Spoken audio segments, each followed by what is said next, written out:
বন্ধুরা, আজকে আমরা আপনাদের কাছে দেখাবো কিভাবে বাদাম ভর্তা করা হয়। আজকে বাদাম ভর্তা রেসিপিটা আপনাদের কাছে তুলে ধরবো, পাশেই থাকুন। প্রথমে আমি একটা কড়াই দিলাম, তারপর দিলাম সরিষার তেল দেওয়ার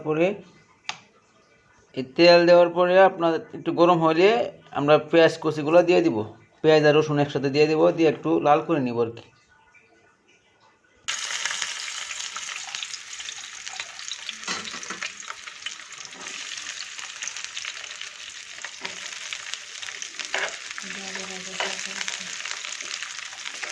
এগুলো একটু ভাজিয়া লাল করে নেব। দেখেন আপনারা কীভাবে করতে হয়, ভিডিওটা দেখেন।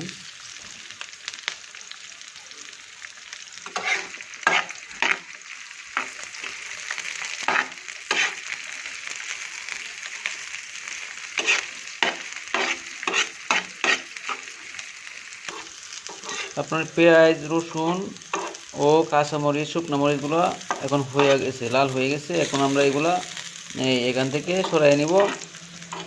এখন আমি এই তেলটার মধ্যেই বাদামগুলো দিয়ে দিব, বাদামগুলো একটু ভাজে নিব।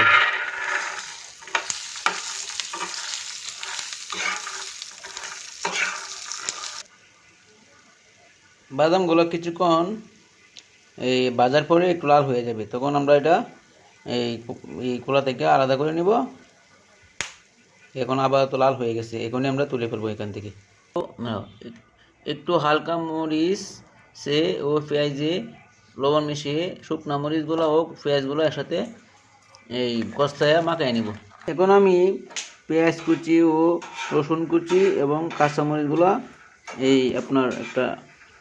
আপনারা ব্লেন্ডার করে নেবেন। আমার ব্লেন্ডার নেই, তাই একটা ছেঁচনির মাধ্যমে করতেছি আর কি। এবার ছেঁচনি দিয়ে নেবেন, ছেঁচনি দিয়ে একসাথে গুঁড়া করে নেবেন। এই বাদামগুলো আপনার একসাথে এখন আমরা সবগুলো একসাথে এই ব্লেন্ডারে দিয়ে ছেঁচনি দিয়ে সবগুলো একসাথে এই মিশিয়ে নিব আর কি। মিশিয়ে নিয়ে তারপরে আপনাদেরকে গুঁড়া করে দেখা যাচ্ছে কী হইতেছে।